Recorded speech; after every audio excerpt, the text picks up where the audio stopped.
ஒரு எமோஷன்ல கட்டமைக்கப்பட்ட படம் தான். ரொம்ப பயங்கரமா ஐயோ இது செட் ஆகுமா இது ஆகுமா அப்படின்னு யோசிக்கக்கூடிய இல்லாம ரொம்ப சாதாரணமா தந்தை ஒரு விட்ட ஒரு இடத்த ஒருத்தன் பிடிக்கிற ஒரு பேசிக் எமோஷன்ல கட்டமைக்கப்பட்ட, அதாவது சாதாரண கதை களம் இது வரைக்கும் பார்க்காத ஒரு களம். அந்த ஒரு நம்பிக்கையின் பேர்ல இதை பண்ணதுதான். இதுக்கான நேரம் ரொம்ப வருஷமாவே மனசுக்குள்ள இருந்ததுதான். இது நம்ம அப்ப படம் பண்ணணும் போது நம்ம நடிகனா நிறைய முயற்சி பண்ணிருப்போம். சின்ன சின்னதா விஷயங்களே தொடர்ந்து பண்ணிட்டே இருப்போம். எப்படா நமக்கான ஒரு பிரேக் வரப்போகுது அப்படின்னு ஒரு விஷயம் இருக்குல்ல.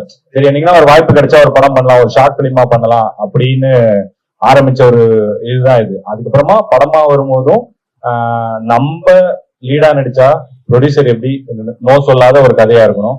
அதே சமயத்துல இது நமக்கு இது பண்ண ஒரு ஸ்பேஸ்லயா இருக்கணும். நம்ம கிராமத்துல போயிட்டு எந்த வித பிரச்சனையும் இல்லாம நம்ம சொந்தக்காரங்களை வச்சு நம்ம ஊர்க்காரங்களை வச்சு எடுக்கக்கூடிய ஒரு படமா இருக்கணும் அப்படிங்கிற ஒரு இதுல ஆரம்பிச்சதுதான் ஜமா.